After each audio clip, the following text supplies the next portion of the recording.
ನಮಸ್ಕಾರ ಕರ್ನಾಟಕ, ಎಲ್ಲರಿಗೂ ನಮಸ್ಕಾರ. To Prashanth DMR YouTube channel.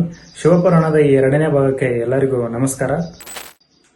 ಶಿವಪುರಾಣದ ಈ ಎರಡನೇ ಭಾಗದಲ್ಲಿ ಸೂತ ಪುರಾಣಿಕರು ಶೌನಕ ಮುನಿಗಳಿಗೆ ಎರಡು ಸುಂದರವಾದ ಕಥೆಗಳನ್ನು ಹೇಳುವುದರ ಮೂಲಕ ಶಿವಪುರಾಣದ ಮಹತ್ವವನ್ನು ಮತ್ತು ಶಿವಪುರಾಣದ ಪ್ರಾರಂಭವನ್ನ ಎರಡು ಸುಂದರವಾದ ಕಥೆಗಳ ಮೂಲಕ ಪ್ರಾರಂಭ ಮಾಡುತ್ತಾರೆ.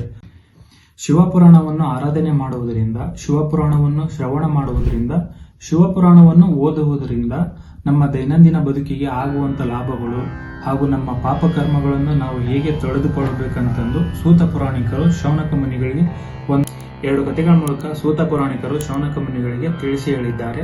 ಆ ಎರಡು ಕಥೆಗಳನ್ನ ಈ ಭಾಗದಲ್ಲಿ ತಿಳ್ಕೊಳ್ಳೋ ಪ್ರಯತ್ನ ಮಾಡೋಣ. ಬನ್ನಿ ವಿಡಿಯೋನ ಸ್ಟಾರ್ಟ್ ಮಾಡೋಣ. ಯೋ ರುದ್ರೋ ವಿಶ್ವಭುವನಾನಿ ವಿವೇಶ ತಸ್ಮೈ ರುದ್ರಾಯ ನಮೋಸ್ತು. ಈ ಶ್ಲೋಕದ ಅರ್ಥ, ರುದ್ರನು ಅಗ್ನಿ, ನೀರು, ಗಿಡಮೂಲಿಕೆಗಳಿಂದ ಕೂಡಿ ಇಡೀ ವಿಶ್ವವನ್ನು ಮತ್ತು ಇತರ ಲೋಕಗಳನ್ನು ಪ್ರವೇಶಿಸಿದ್ದಾನೆಂದು ಈ ಶ್ಲೋಕ ಅರ್ಥ ನೀಡುತ್ತದೆ. ಇನ್ನು ಪರಮೇಶ್ವರನ ಮಹಿಮೆಯನ್ನು ತಿಳಿಸುವುದೇ ಶಿವಪುರಾಣದ ಉದ್ದೇಶವಾಗಿದೆ. ಶಿವಪುರಾಣವು ಸುಪ್ರಸಿದ್ಧ ಪುರಾಣಗಳಲ್ಲಿ ಒಂದಾಗಿದೆ. ಶಿವಪುರಾಣವನ್ನು ಎಲ್ಲ ಪುರಾಣಗಳ ಹಣೆಬಟ್ಟು ಮತ್ತು ತಿಲಕ ಎಂದು ಕರೆಯುತ್ತಾರೆ.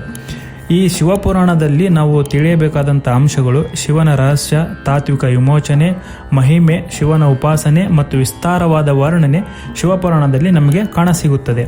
ಶಿವನನ್ನು ಪಾಲಕನೂ ಹೌದು, ಸಂಹಾರಕನೂ ಹೌದು ಎಂದು ಶಿವಪುರಾಣವು ಹೇಳುತ್ತದೆ. ಶಿವಪುರಾಣದ ಉಪಾಸನೆಯನ್ನು ಉಚ್ಚಕೋಟಿ ಸಿದ್ಧರು, ಆತ್ಮಕಲ್ಯಾಣ ಸಾಧಕರು, ಸರ್ವಸಾಧಾರಣ ನಮ್ಮ ನಿಮ್ಮಂಥ ಜನರು, ಹೀಗೆ ಎಲ್ಲರಿಗೂ ಪರಮ ಮಂಗಲ ಮತ್ತು ಪರಮ ಕಲ್ಯಾಣಕಾರಿ, ಸರ್ವಸಿದ್ಧಿದಾಯಕವಾದ, ಸರ್ವರಿಗೂ ಶ್ರೇಯಸ್ಸನ್ನು ಮಾಡುವುದು ಶಿವಪುರಾಣದ ಒಂದು ಮಹಿಮೆಯಾಗಿದೆ. ಹಾಗಾದರೆ ದೇವತೆಗಳ ವಿಷಯಕ್ಕೆ ಬಂದರೆ, ದೇವತೆಗಳು ಸಹ, ಧನುಜರು, ಋಷಿಗಳು, ಮಹರ್ಷಿಗಳು, ಯೋಗಿ, ಮುನೀಂದ್ರ, ಸಿದ್ಧ ಗಂಧರ್ವರು ಸಹ ಪರಮೇಶ್ವರನ ಉಪಾಸನೆಯನ್ನು ಮಾಡುತ್ತಿದ್ದರು. ಇನ್ನು ಶಾಸ್ತ್ರಗಳ ಉಲ್ಲೇಖವಾಗಿ ಬ್ರಹ್ಮ, ವಿಷ್ಣು, ಶ್ರೀರಾಮ ಮತ್ತು ಶ್ರೀಕೃಷ್ಣನು ಸಹ ಶಿವನ ಆರಾಧಕರೇ ಆಗಿದ್ದಾರೆ ಅಂತಂದು ನಮಗೆ ಶಾಸ್ತ್ರಗಳಲ್ಲಿ ಉಲ್ಲೇಖವು ಸಿಗುತ್ತದೆ. ಶಿವಪುರಾಣದ ಮಹತ್ವವನ್ನು ಸೂತ ಪುರಾಣಿಕರು ಶೌನಕ ಮುನಿಗಳಿಗೆ ಎರಡು ಪ್ರಸಂಗಗಳ ಮೂಲಕ ತಿಳಿಸಿದ್ದಾರೆ. ಇಲ್ಲಿ ಕಥೆಯನ್ನು ಹೇಳುವ ಸೂತ ಪುರಾಣಿಕರು ಅವರು ವ್ಯಾಸರ ಶಿಷ್ಯರಾಗಿದ್ದಾರೆ ಹಾಗೂ ಶೌನಕ ಮುನಿಗಳು ಅವರೊಬ್ಬ ಮಹಾನ್ ತಪಸ್ವಿ ಮತ್ತು ಮಹಾನ್ ಋಷಿಯಾಗಿದ್ದಾರೆ. ಹಾಗಿದ್ದರೆ ಬನ್ನಿ ಆ ಮಹತ್ವದ ಕಥೆಗಳನ್ನು ಈ ಮೂಲಕ ತಿಳ್ಕೊಳ್ಳೋಣ.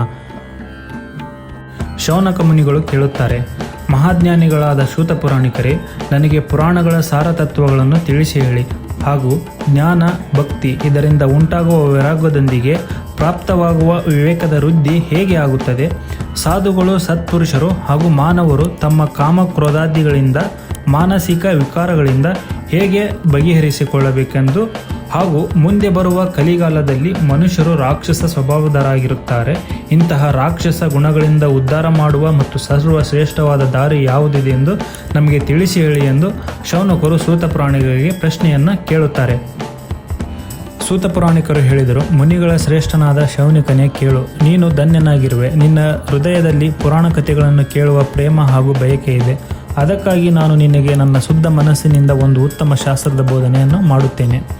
ಇದು ಸಮಸ್ತ ಶಾಸ್ತ್ರ ಸಿದ್ಧಾಂತಗಳಿಂದ ಸಂಪನ್ನವಾಗಿದೆ ಹಾಗೂ ಭಗವಾನ್ ಶಿವನೇ ಇದನ್ನು ಬೋಧನೆ ಮಾಡಿದ್ದಾನೆ. ಶಿವನನ್ನು ಸಂತುಷ್ಟಗೊಳಿಸುವ ಕರ್ಣ ರಸಾಯನ ಈ ಶಿವಪುರಾಣವಾಗಿದೆ. ಅದನ್ನು ನೀನು ಶ್ರವಣಿಸಿದರೆ ನಿನ್ನ ಸರ್ವ ಪಾಪಕರ್ಮಗಳಿಂದ ನೀನು ಮುಕ್ತಿ ಪಡೆಯುವೆ. ಈ ಸರ್ವಶ್ರೇಷ್ಠಕರವಾದ ಪುರಾಣವನ್ನು ಉತ್ತಮ ಹಾಗೂ ಈ ಪುರಾಣದ ರಚನೆಯನ್ನು ಶ್ರೀ ವ್ಯಾಸರು ಸನತ್ಕುಮಾರರ ಉಪದೇಶವನ್ನು ಪಡೆದು ರಚಿಸಿದ್ದಾರೆ. ಈ ಶಿವಪುರಾಣದಲ್ಲಿ 24,000 ಶ್ಲೋಕಗಳಿವೆ ಹಾಗೂ 7 ಸಂಹಿತೆಗಳಿಂದ ಕೂಡಿದೆ. ಸೂತ ಪುರಾಣಿಕರು ಮುಂದೆ ಬರೆದು ಹೇಳಿದರು: ಶಿವಪುರಾಣದ ಮಹತ್ವವನ್ನು ತಿಳಿಸುವ ಈಗ ನಾನು ಮೊದಲ ಕಥೆಯನ್ನು ನಿನಗೆ ತಿಳಿಸುವೆ, ಗಮನವಿಟ್ಟು ಕೇಳು ಎಂದು ಶೌನಕ ಮುನಿಗಳಿಗೆ ಹೇಳಿದರು. ಹಿಂದೆ ಒಂದು ನಗರದಲ್ಲಿ ದೇವರಾಜನ ಒಬ್ಬ ಬ್ರಾಹ್ಮಣ ಇದ್ದನು. ಅವನು ತನ್ನ ಸ್ವಕರ್ಮಗಳನ್ನು ಬಿಟ್ಟು ಜ್ಞಾನದಲ್ಲಿ ಅತ್ಯಂತ ದುರ್ಬಲನೂ ದರಿದ್ರನೂ ಆಗಿದ್ದನು. ಸ್ನಾನ ಸಂಧ್ಯಾವಂದನ ಕರ್ಮಗಳನ್ನು ಬಿಟ್ಟು ಭ್ರಷ್ಟನಾಗಿದ್ದನು. ತನ್ನ ನಂಬಿದವರನ್ನು ಮೋಸ ಮಾಡುತ್ತಾ ತೀರಾ ಕೆಟ್ಟ ಕರ್ಮಗಳಲ್ಲಿ ತೊಡಗಿದ್ದನು. ಅವನು ಒಂದು ದಿನ ರಾತ್ರಿ ಪಾನುಮತ್ತನಾಗಿ ಶಿವಮಂದಿರದಲ್ಲಿ ತಂಗುತ್ತಾನೆ. ಕೆಟ್ಟ ಚಟಗಳ ದಾಸನಾದ ದೇವರಾಜನೆಂಬ ಬ್ರಾಹ್ಮಣನು 1 ತಿಂಗಳ ಜ್ವರಬಾಧೆಯಿಂದ ಆ ಶಿವಮಂದಿರದಲ್ಲಿ ಮರಣ ಹೊಂದುತ್ತಾನೆ. ಮರಣ ಹೊಂದಿದ ಅವನನ್ನು ಯಮಲೋಕಕ್ಕೆ ಕರೆದುಕೊಂಡು ಹೋಗಲು ಯಮದೂತರು ಬರುತ್ತಾರೆ. ಯಮದೂತರನ್ನು ಶಿವನ ಪಾರ್ಶ್ವಗಣದವರು ತಡೆಯುತ್ತಾರೆ. ಇಲ್ಲಿ ಶಿವನ ಪಾರ್ಶ್ವಗಣದವರು ಏಕೆ ತಡೆಯುತ್ತಾರೆ ಎಂಬ ಪ್ರಶ್ನೆ ಮೂಡುತ್ತೆ.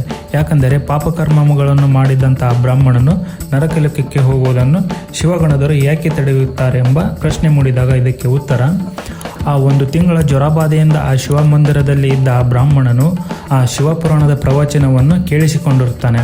ಆ 1 ತಿಂಗಳ ಶಿವಪುರಾಣದ ಪ್ರವಚನವನ್ನು ಕೇಳಿಸಿಕೊಂಡರ ಪುಣ್ಯ ಫಲವಾಗಿ ಅವನು ಮಾಡಿದಂಥ ಪಾಪಕರ್ಮಗಳಿಂದ ಮುಕ್ತಿ ಸಿಗುತ್ತದೆ. ಈ ಕಾರಣದಿಂದಾಗಿ ಅವನು ನರಕಲೋಕಕ್ಕೆ ಹೋಗುವುದನ್ನು ಶಿವನ ಪಾರ್ಶ್ವಗಣದವರು ತಡೆಯುತ್ತಾರೆ.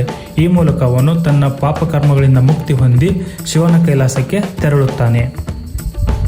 ಈ ಕಥೆಯನ್ನು ಕೇಳಿದ ಶೌನಕ ಮುನಿಗಳು ಸೂತ ಪುರಾಣಿಕರನ್ನು ಕುರಿತು ಹೇಳಿದರು, ನನಗೆ ಈ ಶಿವಪುರಾಣದ ಮಹಿಮೆಯನ್ನು ಅರ್ಥ ಮಾಡಿಕೊಳ್ಳಲು ಇನ್ನೂ ಒಂದು ಇದೇ ಥರದ ಕಥೆಯನ್ನು ಹೇಳಿ ಎಂದು ಸೂತ ಪುರಾಣಿಕರನ್ನು ಕೇಳಿದರು. ಆಗ ಸೂತ ಪುರಾಣಿಕರು ಹೇಳಿದರು, ಸಮುದ್ರ ತೀರದಲ್ಲಿ ಬಾಲ್ಕಲೆ ಎಂಬ ಗ್ರಾಮವಿತ್ತು. ಅಲ್ಲಿಯೂ ಸಹ ತನ್ನ ಸ್ವಕರ್ಮಗಳಿಂದ ವಿಮುಖರಾದ ಬಿಂದುಗ ಎಂಬ ಬ್ರಾಹ್ಮಣನಿದ್ದನು. ಆದರೆ ಅವನಿಗೆ ಧರ್ಮವಂತ ಒಬ್ಬ ಪತ್ನಿ ಇದ್ದಳು. ಅವಳ ಹೆಸರು ಚಂಚುಲೆ.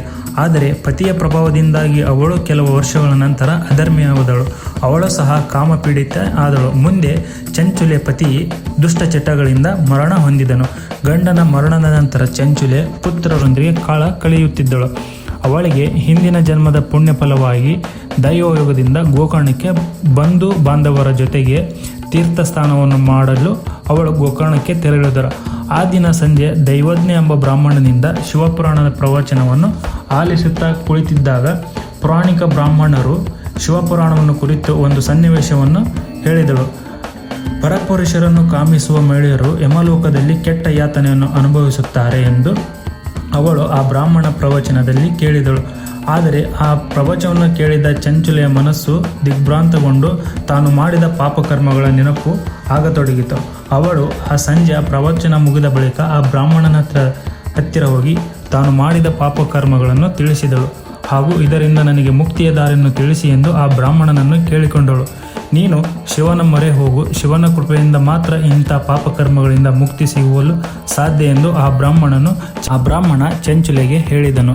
ಚಂಚುಲೆ ತಾನು ಮಾಡಿದ ಪಾಪಕರ್ಮಗಳನ್ನು ನೆನೆದು ಪಶ್ಚಾತ್ತಾಪ ಪಟ್ಟಳು. ದಿನಾಲು ಭಕ್ತಿ, ಧ್ಯಾನ, ವೈರಾಗ್ಯದಿಂದ ಶಿವನನ್ನು ಪೂಜೆ ಮಾಡತೊಡಗಿದಳು. ಮುಂದೆ ತಾನು ಮಾಡಿದ ಪಾಪಕರ್ಮಗಳನ್ನು ಕಡಿಮೆ ಮಾಡಿಕೊಳ್ಳಲು ಅವಳು ದಿನಾಲೂ ಆ ಬ್ರಾಹ್ಮಣನು ಹೇಳಿದ ತರಹ ವೈರಾಗ್ಯ ತುಂಬಿ ಪಶ್ಚಾತ್ತಾಪ ಪಟ್ಟ ಅವಳು ಶಿವಪುರಾಣವನ್ನು ಆರಾಧನೆ ಮತ್ತು ಶಿವಪೂಜೆಯ ಆರಾಧನೆಯನ್ನು ಮಾಡತೊಡಗಿದಳು. ಆ ಆರಾಧನೆ ಮತ್ತು ಶಿವಪೂಜೆಯ ಕೃಪೆಯಿಂದ ಅವಳ ಮಾಡಿದಂತಹ ಪಾಪಕರ್ಮಗಳೆಲ್ಲ ಅಳೆದು ಹೋಗಿ ಅವಳು ಸಹ ಒಂದು ಉತ್ತಮ ಸಾವು ದೊರೆತು ಕೈಲಾಸ ಪರ್ವತಕ್ಕೆ ಹೋದಳು. ಮುಂದೆ ಕೈಲಾಸವನ್ನು ನೋಡಿದ ಚಂಚುಲೆ ಶಿವಶಕ್ತಿಯರ ಆಶೀರ್ವಾದ ದೊರೆತು ಚಂಚುಲೆ ಭೂಲೋಕದಲ್ಲಿ ಕಠಿಣ ಪೂಜಾವ್ರತ ಹಾಗೂ ಶಿವ ಆರಾಧನೆಯಿಂದ ಅವಳು ಪಾರ್ವತಿ ಮಾತೆಯ ಸೇವಕಿಯಾದಳು. ಮುಂದೆ ಚಂಚುಲಿ ಪಾರ್ವತಿ ಮಾತೆಯನ್ನು ದಯೆಯಿಂದ ತನ್ನ ಗಂಡನ ಮಾಡಿದ ಪಾಪಕರ್ಮಗಳನ್ನು ಮನ್ನಿಸಿ ನನ್ನ ಪತಿಗೆ ಭೂಲೋಕದಲ್ಲಿ ಮರಣ ನಂತರ ಪಿಶಾಚಿಯಾಗಿ ದೆವ್ವವಾಗಿ ನನ್ನ ಪತಿಯು ಇದ್ದಾನೆ, ಕೃಪೆ ಇಟ್ಟು ಮನ್ನಿಸಿ ನನ್ನ ಪತಿಗೆ ಈ ಪಾಪಕರ್ಮಗಳಿಂದ ಮುಕ್ತಿ ನೀಡಿ ಎಂದು ಪಾರ್ವತಿ ಮಾತೆಯನ್ನು ವಿನಮ್ರವಾಗಿ ಬೇಡಿಕೊಂಡಳು.